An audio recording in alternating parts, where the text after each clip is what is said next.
il y a quelques temps, peut-être que vous étiez avec nous dans la matinale, la CGT, chez EDF, avait menacé de coupure de courant pendant donc cette grève de 4 jours. Vous avez enquêté, vous êtes allé au siège. Alors, que se passe-t-il? Y a-t-il eu des coupures de courant? Ou envisage-t-il d'en faire?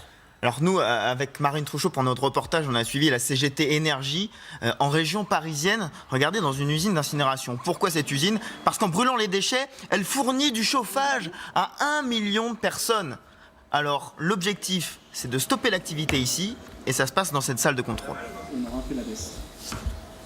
Donc là, ici, vous cliquez une fois, et après ça descend jusqu'à 0. Et après, sur le clavier, nous mettons une mesure, et à partir de ce moment-là, ça se ferme. Donc c'est cette vanne motorisée qui s'est fermée, et donc fait qu'il n'y a pas de vapeur qui parte à la CPCU. Donc c'est extrêmement simple. Hein. Oui, Bouton. un clic et voilà, c'est toute la CPCU, c'est-à-dire la compagnie parisienne de chauffage qui est impactée. Donc le réseau doit compenser, c'est très tendu. Le hic, c'est que ce réseau, il alimente aussi en chauffage la PHP, les bâtiments, les hôpitaux de Paris.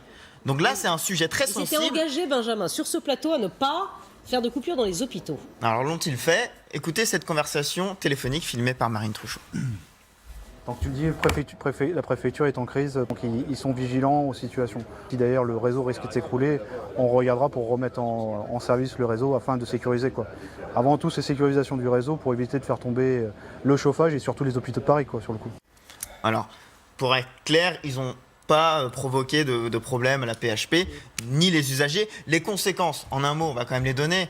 François-Xavier, vous ajoutez une ligne à votre facture de la grève parce que le chauffage qui n'est pas produit par cette usine, il faut aller l'acheter ailleurs. Donc ça, c'est la première chose. Puis les déchets qui ne sont pas brûlés, qu'est-ce qu'on en fait? On les enfouit. Et puis ça complique aussi la collecte des déchets. Donc voilà toutes les conséquences de ce genre d'action.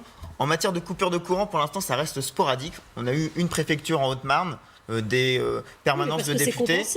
Mais par des achats à l'étranger. Voilà, pour le chauffage, oui. Pour les coupures de courant, par contre, c'est plus sporadique. Par contre, ça pourrait prendre de l'ampleur. C'est ce que la CGT a dit si ça devait continuer.